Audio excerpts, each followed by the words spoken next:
Design Notes is a show about creative work and what it teaches us. I'm your host, Liam Spradlin. Each episode, I talk with people from unique creative fields to discover what inspires and unites us in our practice. She started making money in Second Life and is now a very well-known fashion designer.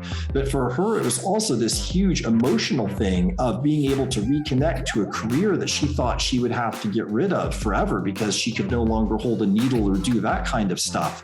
And she was able to bring back a creative side of her life that really meant a lot to her. That was Tom Boellstorff, an anthropologist and UCI professor whose ethnographic research in virtual space, starting with his book Coming of Age in Second Life, offers a fascinating understanding of what it's like to live in a world that exists only through your own acts of creation. In this episode, Tom and I discuss the overlaps, intersections, and diversions between virtual and actual life, its ability to foster self-actualization, and what we can learn as practitioners of design and tech about ideas like the metaverse from what's already been happening in virtual space for decades. Let's get started. Hi, Tom. Welcome to Design Notes. Thank you for having me. So to start out with, as is tradition on Design Notes, tell me a little bit about your work and specifically the journey that led you there. Sure. I'm an anthropologist and I'm a professor at the University of California, Irvine. And I actually started out doing research in Indonesia many years ago about gay and lesbian Indonesians and sort of how identities move around the world and how they change and don't change when that happens. And I started doing that research in 1992. I started doing it a long time ago before the internet was even there. But when I was doing that research, I really saw the influence of mass media already, television and films and things like that. And that got me interested in technology and media.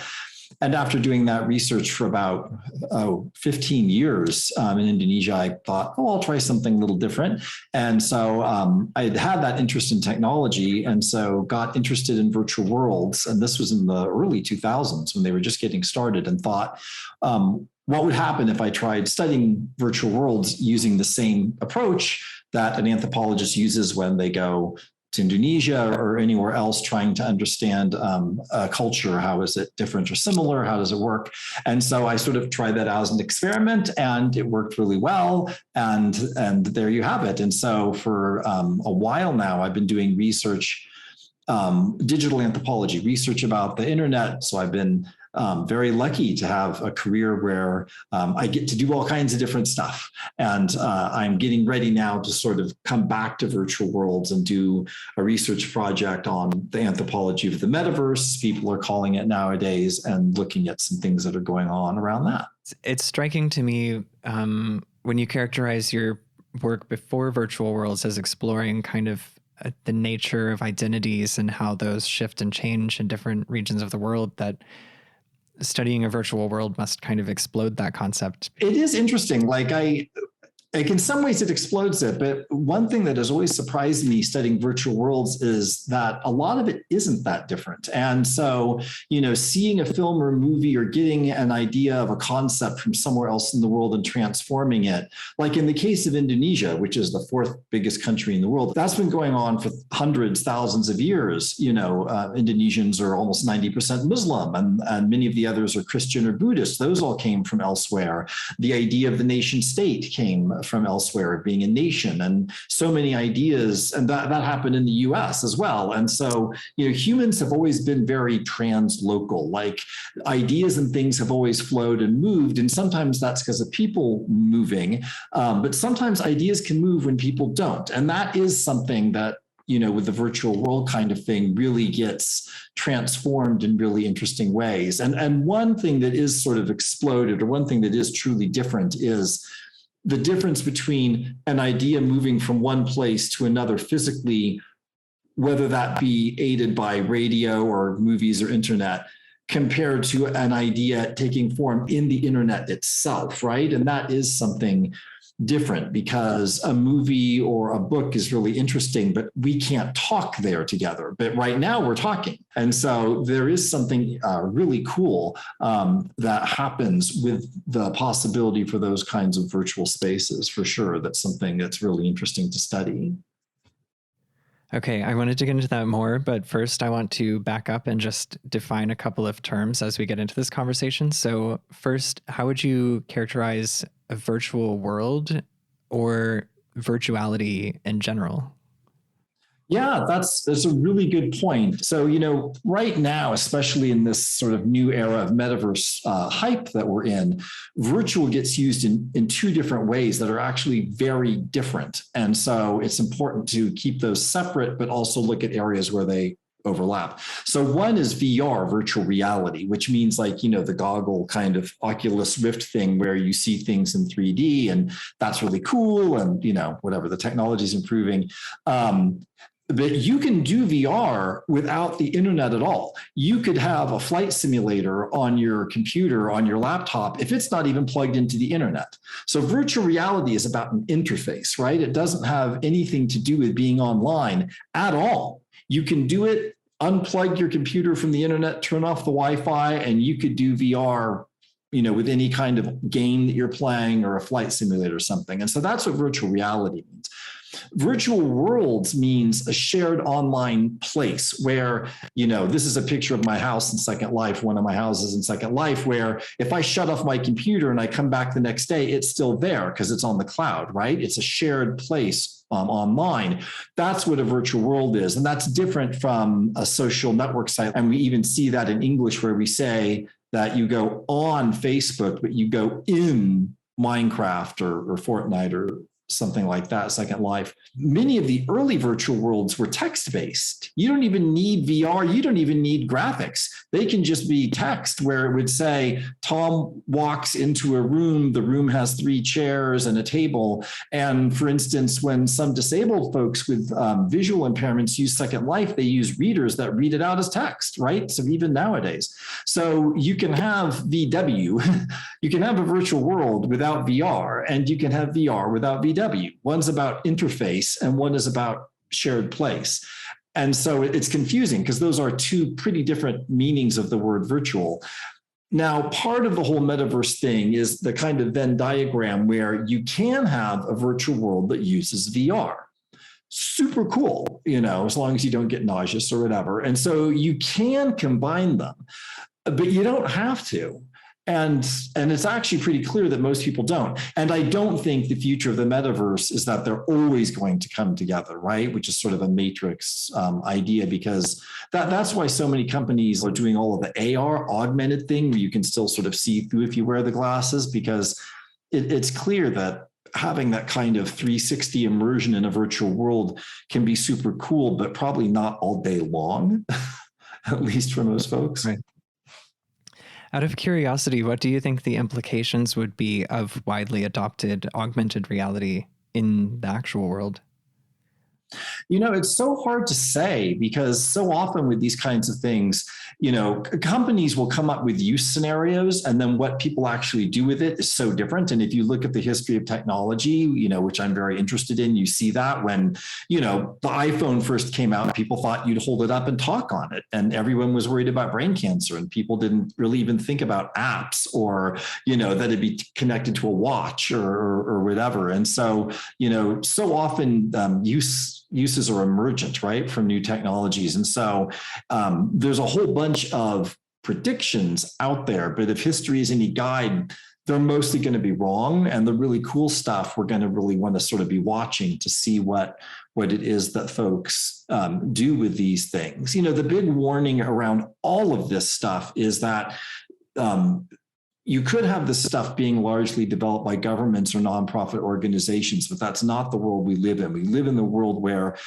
the metaverse kinds of technologies are overwhelmingly being developed and implemented by for-profit corporations. And so what is being talked about in terms of what it is going to be used for is very much driven by a certain kind of commodity product mentality of those companies, which is probably just scratching the surface of what could actually happen. And so right now, that kind of prediction stuff is very much being driven by marketing, and it's very much being driven by for-profit corporations that probably aren't going there in all kinds of directions of cool stuff that could be done with these technologies. Right. I think that many of the things that we're seeing predicted, like, there was a video circulating recently at the time of recording of someone shopping for, I think, a bottle of wine in a store in, again, NVR. But I think that many of the things that people are thinking of in terms of like the notion of having property, the notion of buying things, the notion of creating things have already kind of played out in Second Life in a certain way. So I want to talk about a concept that you established in your book, Coming of Age in Second Life, called creationist capitalism, because I think this idea that the world that we're talking about is actually a space in which you can do things and in which you can create things, although it is a creation itself, is really interesting and something that should be talked about as we revisit the idea of existing in this space. Yeah, no, there's so a couple great points you mentioned. One is that one really negative effect of the kind of corporate hype around the metaverse, but around this stuff more generally, is a kind of lack of attention to history, which is very common in that hype. And it's amazing, Second Life is almost 15 years old now. And it's amazing how many people will be surprised or say, like, how can you still be doing stuff in Second Life? It's old.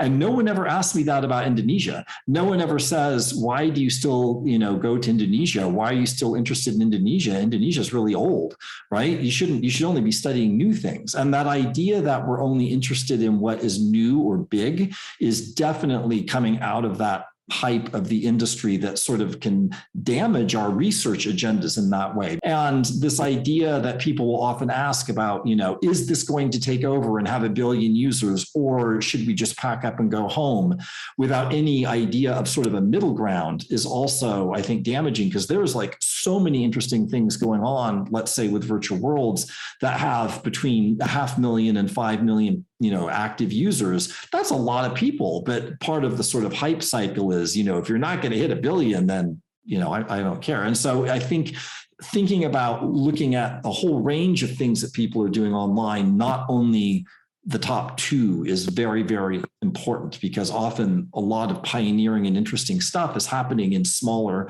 spaces that aren't getting noticed by the kind of tech framing of these things. And that idea of creationist capitalism is also really interesting and important, because especially right now, this moment that we're in around the metaverse, not everything is new. A lot of what's going on is not new, but some of it is new. But it's really hard to tell right in the moment what is actually new and what's not. It's surprisingly difficult. That's always the case. After 5 years, it's easy to look back and say, oh, this part of it was innovative and new and this part was not. But right when it's coming out, it's remarkably difficult sometimes to figure out what's new and what's not. So the creationist capitalism thing is just thinking about, in the sort of most basic kind of sense of thinking about economics, going back to Marx or going back to basic economics, commodity production requires materials and labor. So if I'm going to build a house or a chair or a car or something, I need human labor to make that. Right. And then there's the materials. I need cloth to build a shirt or a coat. I need metal and plastic to build a car. I need wood or whatever to build a chair. And economics, the commodity models of economics are based around these factors of materials and labor and other things as well. But those are the big, things. Time and other kinds of things show up as well. But materials and labor are the big stuff. And with creationist capitalism, what I was trying to think about is that with online commodity production, you really lose in many ways that material side of it. And so creativity itself becomes a new kind of labor. In a virtual world, whether that's Fortnite or Decentraland, you get cool gear in Fortnite, or you build something in Minecraft, or you build a chair in Second Life. To make 1,000 copies of that chair or 1 copy of that chair is almost no difference, just a teeny amount of bandwidth and server space, but you don't need 1,000 times the materials like you do if you're making 1,000 chairs, right? So creationist capitalism is a way of thinking about what happens to capitalism when that materiality shifts. There's still the materiality of the computer and the keyboard, but there's not the materiality of what's needed to actually make the commodity in the same way. And so, we are moving into a world where, there's still going to be physical objects sold, lots of them, but there's a lot of stuff nowadays being sold that is virtual. And the sort of NFT, the non-fungible token kind of thing, is part of that, right? Part of what an NFT is doing is actually trying to break this model of creationist capitalism. It's worth more because of scarcity. There's only a few of them. And, for 15 years in Second Life, you can do that. So if you make an object, a chair in Second Life, you can have it be free to copy, or you can say, this is unique. It can't be copied further. And you are basically turning it into an NFT then. And that interrupts that scarcity model where the same cost to make 100 or to make one. So NFTs are basically trying to recreate the scarcity of physical objects where you need more wood or more metal to increase the value, right? It's that same kind of idea. So yeah, there's more to creationist capitalism than that, obviously. But to me, one interesting piece of it is this issue of digital objects for which the materiality cost of their production is zero or close to zero compared to the physical objects. Right. I'm curious because it strikes me, and I think this comes through in Coming of Age and Second Life as well, that this mode of material-less creation, or creation that is not as intensive on materials, has huge implications for your experience of the virtual world, but also can reflect back into your experience of the actual world, specifically in how you design your own embodiment and environment in a virtual world. So I'm curious about your thoughts on that, and also from a philosophical perspective, if the kind of manufacturing of scarcity has an impact on that, and what that impact is. Yeah, that's a deep question. So I don't really have a complete answer for that. But it is true that because of the sort of lack of scarcity in that sense, often people in a virtual world, their homes are palaces, or they're really big, or they can have, 10 cars, they can have a virtual Ferrari. And there has been, interesting thinking about how is it that you can have a kind of shift in social class in that sense. But then also the other side of that, once again, I'm not the first person to say this kind of thing, is, could this then, if it's not done right, lead to a world where, rich people have a big house and a yacht in the physical world, and less rich people have, a pod or a small studio apartment, and they have a yacht and a mansion online. And is that sort of a way to shut them up because they don't get to have, equality in the physical world, right? So you can imagine this as being a way to exacerbate or increase, class inequality, or not. It's not really inherent in the technology, right? As with so many of these things, it's what we do with it. And so it is interesting how we think about scarcity and abundance, and the way in which NFTs are trying to reintroduce scarcity into a virtual environment that, historically, one of the selling points is you don't need it. You don't need to have scarcity. But because our economic models are predicated on scarcity, then how are things going to get expensive if everyone can have it, right? And one point of view would be, who cares? Let's let everyone have stuff. Another can be, if I'm thinking in that capitalist model where I need to make money, and if the only way I can think about that is through scarcity, then I have to try and artificially create scarcity in a virtual space, because that's the only way I can think about money making. So it's a really interesting question, once again, about how our economic models are intersecting with these new technologies, especially once again, given a context where it's not, when you think about VR or virtual worlds, these metaverse spaces, it's not like you have 5 big corporations going up against like 5 nonprofit consortia all doing it and seeing what happens. It's all corporate. And so we really have to push back and be creative to think about these other kinds of things, because the nonprofit space online, the kind of Wikipedia, Internet Archive, other kinds of things that are out there, nonprofit stuff, it's out there, absolutely. But it is very much overwhelmed in the public discourse by the corporate stuff, is much, much bigger. Sometimes when people say, oh, the technology causes X or the technology is doing X, we need to step back and say, the technology, when viewed through this capitalist model, does X. But we can think otherwise. That's not the only way this technology could be used. And that's going to be a real challenge moving forward, unless there's some big movement to sort of think of these things more in the line of utilities, where we really want to sort of support non-corporate models for them. In a previous episode of the show, I talked to Carrie Murphy, who runs a studio called The Fabricant. And The Fabricant produces virtual couture, so fashion that only exists in virtual space. And you can apply it either to a photo of yourself or to an avatar. In Carrie's case, he had a photorealistic avatar created. And in the episode, we talked about how he tried out programming this avatar to do certain dance moves or wear clothes that he would never wear. So I'm really interested in this idea that I think you also get into in the book about how this mode of creation in virtual space allows you to embody yourself in ways that are perhaps wildly divergent from the embodiment that you have in the actual world, and kind of what that means to people and the implications that it has when you can kind of design yourself. Yeah, no, it's a super interesting question. And it's something that is really affected by the particular kind of virtual world in question. So some virtual worlds, and a lot of the biggest virtual worlds out there are designed as games, right? Like World of Warcraft or Fortnite or something like that.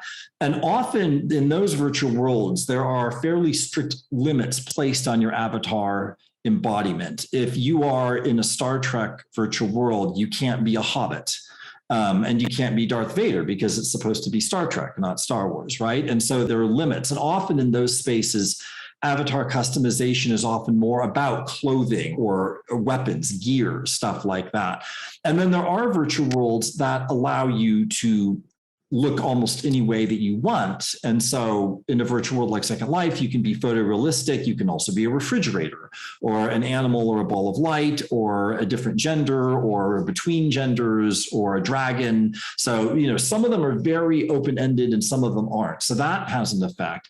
And another thing it has an effect is whether you're allowed to have one avatar or more than one avatar. So like in Second Life, you have one avatar, but you can have as many free Second Life accounts as you want. It's just like getting Gmail accounts or something like that. And so most people in Second Life have multiple avatars, and they'll call them alts. And sometimes a common thing that will happen is someone might have an alt that is closer to their physical world embodiment, and then another one that's more different for sort of fantasy purposes or for fun. They want to be another gender, that kind of thing. So if you only get one, versus if you can have multiple, that's also going to sort of change what people do with them. And so, you see all kinds of amazing creativity around that kind of embodiment, whether that be people who think they might be trans, trying to be the other gender, and maybe that helping them understand themselves. There's support groups that happen for that kind of thing. People who are like identify with animals and love animals being animals, people who want to be younger or older than their physical world embodiment. I've worked with people in Second Life who are in their 80s, and they sometimes embody as an avatar who's 20 years old. In several cases, I've talked to people about that, where they say, I'm not trying to hide who I am, but I don't want people to know that about me at first, because they love going to a dance or going to a club and having people talk to them and to dance with them and whatever. And then if they ask, oh, who are you? How old are you? They'll say, I'm 82. But they'll say, in my physical world, that same person just would walk past me on the street and not even talk to me or look at me. But if they meet me and they talk to me, this 20-year-old body is actually, in some ways, it's who I am. I used to be this old, and I think this is some way the authentic me. And people I had one person say, it's like you take a zipper and pull me out, and that's who I am. And I love it because I'm not immediately dismissed for being 80 years old. People get to know me, and then I tell them. And so there's also that interesting kind of, thing that can happen socially, where people can be so quick to judge people based on their race, based on their gender, gender, based on disability, based on age, and to not be immediately judged on that. One person in Second Life once told me, and this is in my book, where in Second Life, you get to know people from the inside out, instead of the outside in. So that kind of thing is really wonderful. And then in some virtual worlds, yes, you can not only have clothing, but you can make and sell clothing. And in many virtual worlds, that can be a real source of income. And one thing that's it's not in my Second Life book, it's in some of my more recent writings on disability. One person I worked with was a fashion designer in the physical world who had to stop because of a disability, because of Parkinson's disease, and sort of just stumbled into Second Life just to sort of check it out and realized that she could actually do fashion in Second Life. So this is another example where we can't often predict what the use will be. And she started making money in Second Life, some pretty good money in Second Life, and is now a very well-known fashion designer. But for her, it was also this huge emotional thing of being able to reconnect to a career that she thought she would have to get rid of forever because she could no longer hold a needle or do that kind of stuff. And she was able to bring back a creative side of her life that really meant a lot to her. And on top of that, one thing she really found interesting, having been a professional fashion designer, is that in Second Life, gravity works differently, avatar bodies work differently, fabric drapes differently. And that was a cool challenge, and is a cool challenge for her. I know people who are architects who had to quit their jobs and love building homes in Second Life as well. But yeah, so the avatar embodiment kind of thing is really interesting. And, unfortunately, we still see racism and sexism and ageism happen in these spaces based on avatar looks, but it doesn't have to be that way. And there's also a lot of people, pushing back against that and trying to think about new kinds of inclusive communities that we can build through avatar embodiments in these spaces. And so it's going to be a really interesting area moving forward, because in theory, you could have a virtual world that didn't have avatars, that people just sort of looked around and were ghosts, but it basically never happens. And so it is a really interesting area to watch, as we move forward. And once again, how do people do different stuff with them based on the degree to which there's flexibility or multiplicity? Right. And I think that whole discussion highlights another point from your book that I thought was so important, which is that when we think about corporations coming into a space like Second Life and their motivations, what they would actually find out is that this mode of creation is the consumption that people are interested in, that creation is kind of the mode of existence in that space, right? Yeah, well, and that idea of user-generated content has become huge, because that's also what Facebook or YouTube, YouTube doesn't make the videos, Facebook doesn't make the posts, Twitter doesn't make the tweets. And so a lot of these companies are based on a user-generated content model. And in virtual worlds, open-ended ones like Minecraft or Decentraland, Second Life, that kind of thing are doing that. Ones like Fortnite or World of Warcraft that are more game-oriented have less of that. The company's doing more of the content, right? And the game-oriented ones. But the more open-ended ones actually share a lot with things like Facebook or Instagram or Twitter, in that it's based on a user-generated model where the company isn't creating most of the content. The interesting distinction with something like Second Life, and this shows up with the game worlds as well, is when the current corporate model around the metaverse, there's sort of two big paths. The two main ways that they make money is either advertising or subscription based. And a lot of games are more subscription or purchase based. So you buy Zelda Breath of the Wild for $59, or you buy, League of Legends, or you buy Red Dead Redemption or whatever, you purchase the game, or you pay $10 a month for it or whatever. And Second Life is free, but to own land, you pay a monthly fee. So it's also subscription based. And that's one model. And then the other model is the advertising based, of the free things like Facebook or Instagram. And what's interesting is that with the subscription model, and they both have whatever pluses and minuses, but with the subscription model, you don't get the surveillance capitalism kind of thing. Second Life doesn't care if your identity is different, and they aren't tracking everything you do and spend. And the online games aren't doing that in the same way as well. Animal Crossing isn't doing that in the same way, because you pay $50 to have Animal Crossing. That's how they make their money. And so those are the two main forms that it is taking. And both of those can use the user-generated content model. So like Facebook does it, or Twitter does it, and they're advertising based, or something like Second Life does it, but they're more subscription based. Online games are more subscription based. Like it's more like a Netflix model in that sense. And so it's going to be something very interesting and important to watch moving forward is what are the effects of those different commodity models, one subscription, one advertising, and then how does that, we can sort of make a grid, how does that then interact with the degree to which a virtual space is using a user-generated content model or a company made model. And there's sort of an in-between model that even Second Life uses a lot, but a lot of these places use, where a lot of them, and this shows up even with things like YouTube nowadays, where between the company and the average user is the content creator or the influencer. So you have the idea that, because like in Second Life, I mentioned that person who creates clothes and sells them or whatever. We're talking 1 or 2% of people in Second Life who are doing that kind of thing. And then there's a bunch of people who just hang out and buy the clothes. Think about YouTube. You have people who make a lot of money doing YouTube videos, and they aren't employees of the company, right? But they are paid actually. Some of them a lot, and then you have the average person who watches it.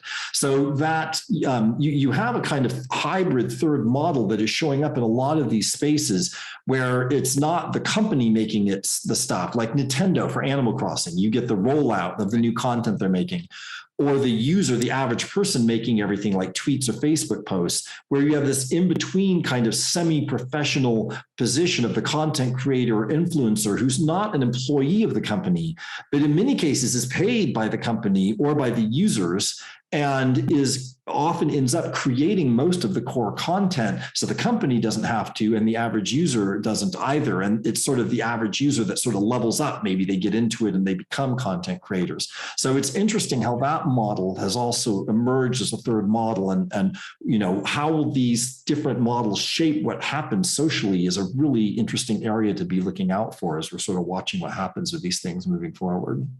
For sure. Is that one of the things that we can expect in your work on the metaverse?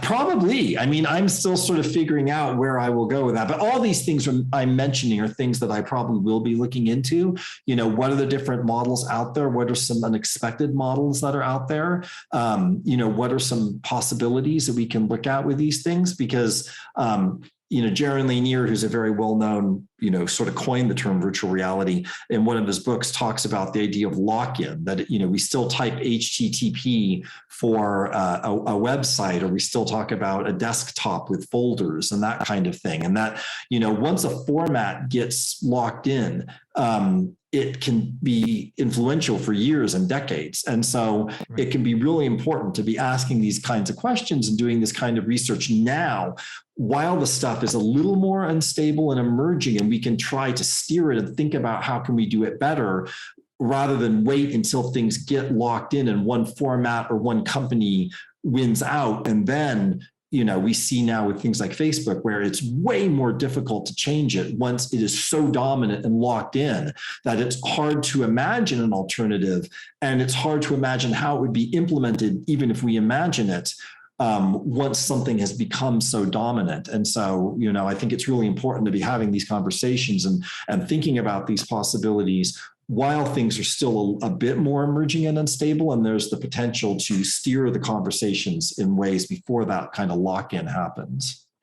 All right. Well, thank you again, Tom, for joining me. You're most welcome. This has been a lot of fun. Thanks so much.